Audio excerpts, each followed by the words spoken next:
Ipinakita ng mga kapulisan sa Kalinog, Iloilo ang kanilang malasakit sa komunidad nang makiisa sila sa isang medical mission na pinangunahan ng isang pamilya sa lugar. Ang proyektong ito ay nagbigay ng libreng serbisyong medikal sa mga residente, kabilang ng mga konsultasyon at pamamahagi ng mga gamot, bilang bahagi ng kanilang pagsuporta sa kalusugan ng mamamayan. Patrolwoman Ledilyn Bansagon sa report. Isang tauhan ng 602nd Company RMFB-6 sa pamumuno ni Police Captain LJR Torres, Chief Picas, sa ilalim ng pamumuno ni Police Major Romuel D. Miras, Company Commander, sa isang medical mission at paghahandog ng mga biyaya sa publiko na inorganisa ng Istoki Family para sa mga residente ng Barangay Tibiao, Kalinog, Iloilo. Ginanap ang nasabing aktibidad sa Tibiao Elementary School nito lamang ika-16 ng Marso taong kasalukuyan. Sa pangunguna ng Istoki Family, katuwang ang iba't ibang organisasyon at individual, kabilang ang 602nd Company, RMFB-6, maraming residente ang nakatanggap ng libreng FBS testing, medikal na konsultasyon, pagtutuli, family planning counseling at libreng gupit.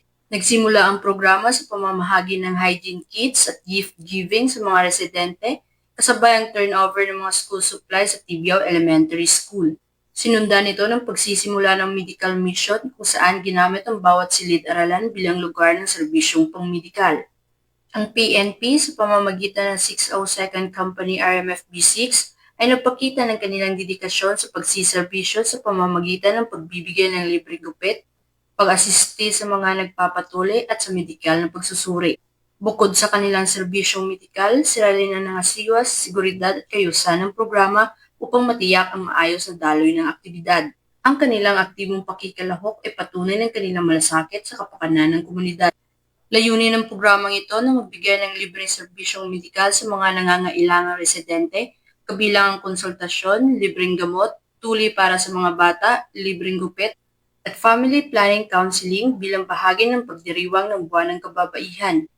Nagtapos ang nasabing aktibidad sa taus-pusong pasasalamat ng Istoki Family sa mga residente ng Barangay Tibiao at iba pang katuwang na organisasyon sa lahat ng nag-ambag ng kanilang panahon at serbisyo upang maging mas matagumpay ang nasabing aktibidad lalong-lalo na sa mga kapulisan. Ang matagumpay na programa ay patunay ng diwa ng bayanihan at patuloy na pagtutulungan para sa ikabubuti ng bawat mamamayan. Ipinakita ng ating kapulisan na hindi lamang sila tagapagpatupad ng batas, kundi katuwang din sa pagtataguyod ng kalusugan, seguridad at kapakanan ng bawat Pilipino.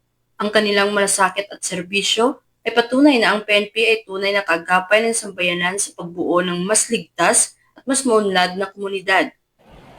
Mula dito sa Police Regional Office 6, ako ang inyong Police News Network Correspondent, Patrolwoman Ledilyn Bansagon, alagad ng batas, tagataguyod ng Balitang Pulis.